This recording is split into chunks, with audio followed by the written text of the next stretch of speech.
Isang mapayapa at tahimik na mahal na araw po sa inyong lahat. Ngayon po ay Holy Tuesday at matutunghayan po natin ang mga nagagandahang mga imahe para sa Semana Santa dito sa Pasukin na nagpapatunay lamang ng malaking pagbabago ng Kwaresma sa ating bayan.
Lamang po mga kaibigan ng Holy Tuesday at kasama po ngayon ang isa po sa mga bisita natin dito sa Pasukin, si Nash na taga Lawag City at sa katunayan mga kaibigan, sumali pa po siya sa posisyon para sa mahal na araw ng Martes.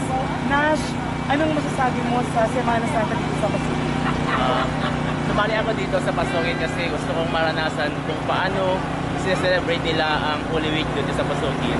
At napatunayan ko na napakaganda talaga at sana ganun din yung mga lahat ng mga lalawigan dito sa Ilocos, sana ganito rin yung paraan nila ng pag-celebrate ng Holy Week. Maraming salamat, Nash, and we hope na makikita ka pa namin sa Holy Friday. Okay? Salamat! Kasama naman natin ngayon ang tagapag-alaga ng imahe ni Santa Marta, si Mr. Nelson Castillo. Hi, Mang Nelson. Hello, Good evening too. Ano ang iyong paghahanda kay Santa Marta para sa mahal na araw ng Martes? Ganito yun. Since na it's a commitment, medyo mahirap pero religiously commitment. Maraming paghahanda at sa unang Diyos it comes to reality.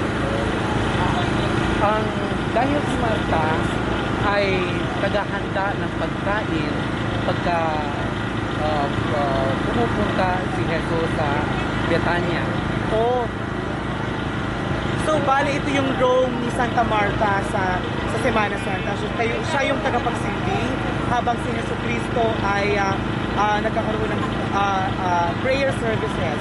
Yes. Okay. In Bethany. In Bethany. Yeah. Tatlo sila magkakapatid. Sila Lazarus, pero Bethany, and Santa Marta. Okay. So, kapatid ni Santa Marta, si Bethania. Bethania. Okay. Ang Bethania ho mga kaibigan ay ang imahe naman na inaalagaan ni Mr. Marshall Dadio. Okay, maraming salamat Mr. Nelson. Thank you. Okay.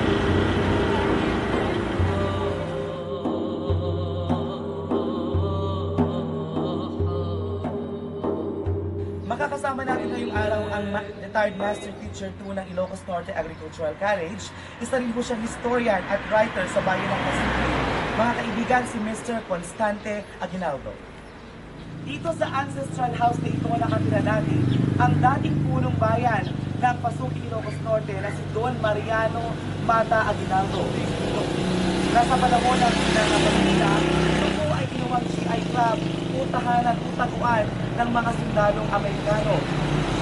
Noon pong panahon na iyon ay tinatawag itong GI Club o tabakalera na dating pagawaan ng tabako. Tuloy po tayo ngayon sa loob ng tahanan ni Ginoong Constante Aguinaldo upang siya ating kapanayamin kung ano ang kanyang masasabi sa semana noon at ngayon. Magandang araw po, Tito Tante. Ano po yung masasabi ninyo sa pagdiriwang ng mga tao ng Semana Santa noon at ngayon? Well, before the celebration of the Holy Week, it's very solemn. There is less noise, no vehicle running around. People, all roads go to the church. So it was very holy. Very, very holy. Very solemn. There is no picnicking, there is no merrymaking so far, which is especially on Good Friday. What about the procession? Yung procession po ba around the town po? Around the town. And people go to church, they dress up, of course not luxuriously, but simple dressing. There is no wearing of sleeveless clothes for the women, no backlash clothes. Okay, maraming salamat Sir Tante sa pagbabahagi po ninyo ng oras sa amin. Maraming salamat po. Nakapanayan po natin ang isa sa mga founders ng Pasuking Historical Society na si Mr. Constante Aguinaldo. At isang magandang balita po sa bayan ng Pasukin, ang The National Historical Society of the Philippines along with Vegan Branch ay may planong gawin isang museo ang ancestral home na ito ng mga Aguinaldo. And we had with us Judge Pablo Calvan. We celebrated Holy Week before, more in accordance with nature. In accordance to the belief of the Catholic Church. It was as if all movements and activities were religiously affected. So, what can you say about, what can you say to the townspeople of this generation? This generation Uncontrolled, because as we observe, people do not celebrate Holy Week as solemn as before now. Yes. Like everyone is picnicking, everyone is going to the beach for gimmick or summer trip. Yeah. We are very free. Very free. Thank you so much for your time, sir.